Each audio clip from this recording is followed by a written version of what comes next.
लोग यहाँ पे जब पार्लियामेंट मार्च का कॉल दिए थे तो हमको ब्रूटली डिटेन किया गया, कपड़े फाड़े गए, मारा गया हम लोगों को। जब दोषियों पे पुलिस लगानी चाहिए तब दोषियों पे पुलिस नहीं लगती है, उनके खिलाफ प्रोटेस्ट कर रहे लोगों पे पुलिस लगती है। शर्म आनी चाहिए भाजपा को, शर्म आनी चाहिए अमित शाह को, शर्म आना चाहिए दिल्ली पुलिस को। जहाँ पे भी पेपर लीक की इंक्वायरी हो रही है वहाँ से जो एक कॉमन लिंक है वहाँ पे उस कॉमन लिंक का नाम भाजपा है।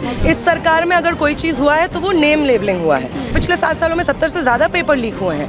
यही भाजपा की सरकार है जो 2017 में एनटीए को लेकर के आई थी।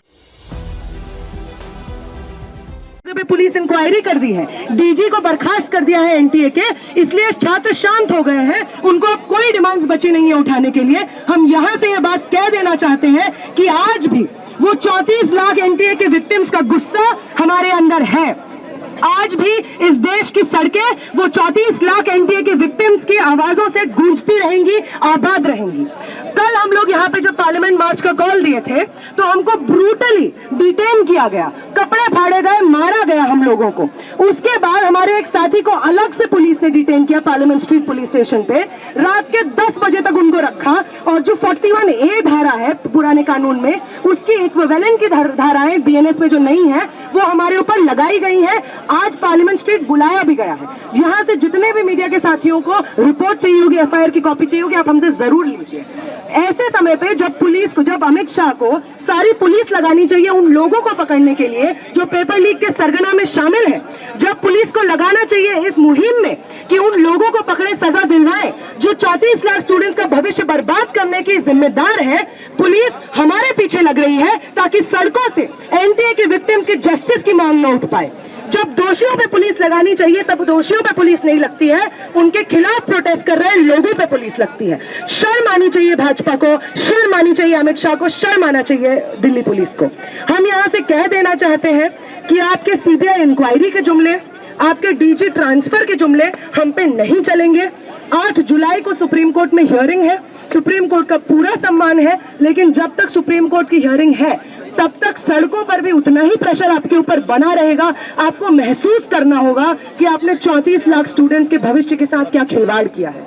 आपको महसूस करना होगा कि 3 साल लगातार ड्रॉप लेने के बाद, लाखों लाख रुपया खर्च करने के बाद जब एडमिशन में प्रॉब्लम आती है क्योंकि आपके लोगों ने धांधली की है, सीट बेची है, तो वो दर्द क्या होता है आपको महसूस करना होगा। न सड़कें चुप रहेंगी, न संसद चुप रहेगी, और हम यहाँ पे इन सड़कों को तब तक आबाद करते रहेंगे जब तक धर्मेंद्र प्रधान अपनी गद्दी छोड़ नहीं देते हैं, जब तक एनटीए जैसा प्राइवेट एजेंसी जिसके जड़ में कमर्शियलाइजेशन ऑफ हायर एजुकेशन है, जिसके जड़ में करप्शन है, जो पेपर लीक जैसी घटनाओं को रास्ता देते हैं, उस एनटीए को तुरंत बर्खास्त करना होगा।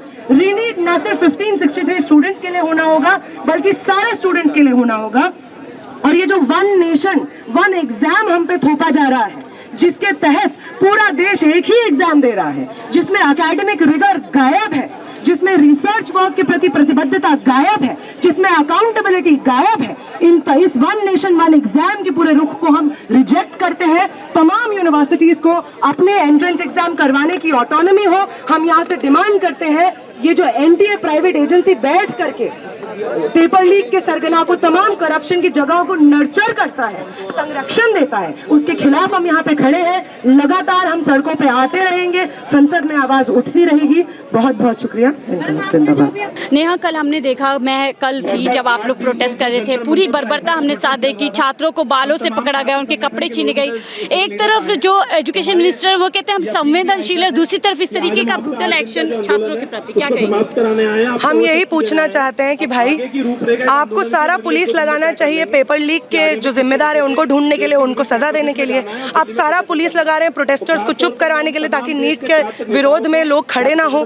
हम आपसे पूछना चाहेंगे कि आप किसका संरक्षण कर रहे हैं? आप धर्मेंद्र प्रधान को बचा रहे हैं? आप वो तमाम लोग बिहार, राजस्थान, झारखंड, हरियाणा जहां पे भी पेपर लीक की इंक्वायरी हो रही है वहां से जो एक कॉमन लिंक है वहां पे उस कॉमन लिंक का नाम भाजपा है। जो पेपर लीक के सरगना में शामिल है वो आपके संगठन के साथ, आपके पॉलिटिकल पार्टी भाजपा के साथ में जुड़ा हुआ है। क्यों आप उनको बर्खास्त नहीं कर रहे हैं? उनको बचाना आप चाह रहे हैं। आप क्या समझते हैं कि यहाँ पे जो 34 लाख स्टूडेंट्स हैं पूरे देश भर में, जो आपसे त्रस्त हो चुके हैं, धर्मेंद्र प्रधान से त्रस्त हो चुके हैं, वो आपको जाने देंगे। हम आपकी सारी चाल समझते हैं, हम आपके सारे जुमले समझते हैं, और हम यहाँ से आपको कह देना चाहते हैं कि जैसे 3 कृषि कानून वापस हुए थे, जैसे आप मजबूर हो गए थे सीएए नहीं लगाने के लिए, हम आपको मजबूर करेंगे एनटीए को रद्द करने के लिए, हम आपको मजबूर करेंगे धर्मेंद्र प्रधान का रेजिग्नेशन देने के लिए। क्या लगता है, क्या इसी तमाम जो आप बता रहे हैं कि भाजपा इसमें जुड़ी है, इसी के चलते क्या सदन में चर्चा से भाग रही है सरकार? एकदम, जब भी ऑपोजिशन नीट के बारे में बात उठाना चाहती है, एनटीए की धांधली के बारे में बात उठाना चाहती है, माइक बंद कर दिए जा रहे हैं। वो तमाम लोग, लेटर भी लिखा है राहुल गांधी ने, तो जो लीडर ऑफ ऑपोजिशन है,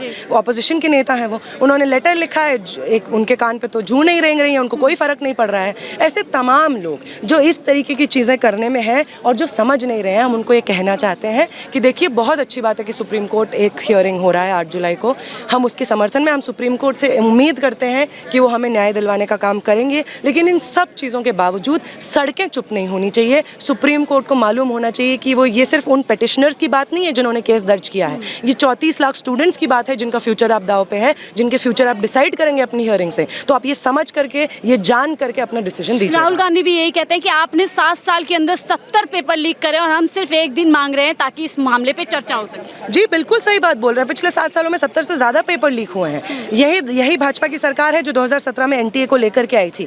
मतलब आप अगर चाहते हैं कि सारे छात्रों को शिक्षा प्राप्त करने का समान अधिकार मिले, तो आप एक प्राइवेट एजेंसी को इस तरीके की ज़रूरी नेशनल लेवल के एग्ज़ाम कराने की जिम्मेदारी क्यों दे रहे हैं? वो प्राइवेट एजेंसी जिसमें अपॉइंटमेंट को लेकर कोई अकाउंटेबिलिटी नहीं है, कोई ट्रांसपेरेंसी नहीं है, फाइनेंसेस को लेकर के कोई ट्रांसपेरेंसी नहीं है, अकाउंटेबिलिटी नहीं है, कौन व्यक्ति किस जगह पे, उनके पास 25 से कम परमानेंट स्टाफ है। आप समझिए, 25 से कम परमानेंट स्टाफ से वो 25 से ज़्यादा इतने बड़े बड़े नेशनल लेवल के एग्जाम्स करवा रहे हैं। आप कैसे पॉसिबल है कि आपने सोचा कि आप एग्जाम करवा लेंगे? जाहिर सी बात है कि जिनका आप अपॉइंटमेंट भी कर रहे हैं, जो चेयरमैन है, जिनको आपने इंक्वायरी कमेटी का हेड बनाया था, फिर आपको हटाना पड़ा था, वो चेयरमैन भी एबीवीपी के मेंबर थे।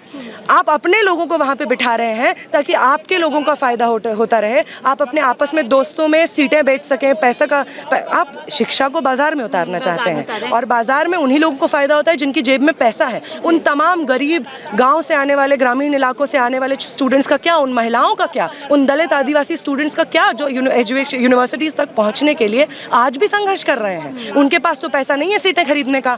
तो क्या आज फिर से हम वही करेंगे कि जिसके पास पैसा है उसके पास शिक्षा होगी और बाकी लोग घर बैठेंगे?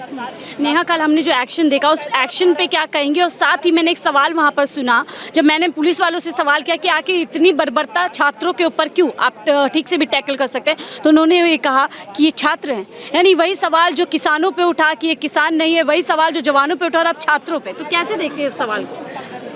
मतलब तमाम अलग अलग लोगों को बहुत सारा नेम लेबलिंग हो रहा है। इस सरकार में अगर कोई चीज़ हुआ है तो वो नेम लेबलिंग हुआ है। आप मतलब अलग अलग, जो इलाहाबाद को आपने प्रयागराज कर दिया, ये एक तरह का नेम लेबलिंग है। दूसरे तरीके का नेम लेबलिंग है, आपने नए नए इजाद किए हैं। अर्बन नक्सल, नया शब्द आप इजाद कर रहे हैं। जो भी किसान आपके खिलाफ बोल रहा है खालिस्तानी, आपने जितने नाम इजाद किए हैं उन सब में कॉमन स्ट्रिंग ये है कि जो व्यक्ति आपके पॉलिटिक्स को, आपके डिसीजंस, आपके पॉलिसीज़ को क्रिटिसाइज करता है, आप उनको नाम दे देते हैं। तो हम तमाम लोग जिनको आपने नामों से नवाजा है, हम गर्व करते हैं कि आज हम लोग इस देश के संविधान और लोकतंत्र के बचाव में आपके सामने खड़े हैं। आपके तमाम नाम, चाहे वो आप हमें एंटी नेशनल बोलिए, टुकड़े टुकड़े गैंग बोलिए, आपके तमाम झूठे नाम हम स्वीकार करते हैं। छात्रों को सुना, सुप्रीम कोर्ट में 8 तारीख को हियरिंग है जिसका इंतजार यहाँ पर छात्र कर रहे हैं, लेकिन इस बीच छात्रों ने साफ कर दिया है कि हम कानून का सम्मान करते हैं, न्यायालय का सम्मान करते हैं, लेकिन जिस तरीके से 3 कानून के खिलाफ किसान लगातार सड़कों पर बने रहे, उसी तरीके से छात्र इस पूरे पेपर लीक के व्यवस्था के खिलाफ सड़कों पर लगातार अपनी आवाज़ को उठाते रहेंगे। फिलहाल के लिए मुझे दीजिए इजाज़त। आप देख रहे थे 4 PM दिल्ली।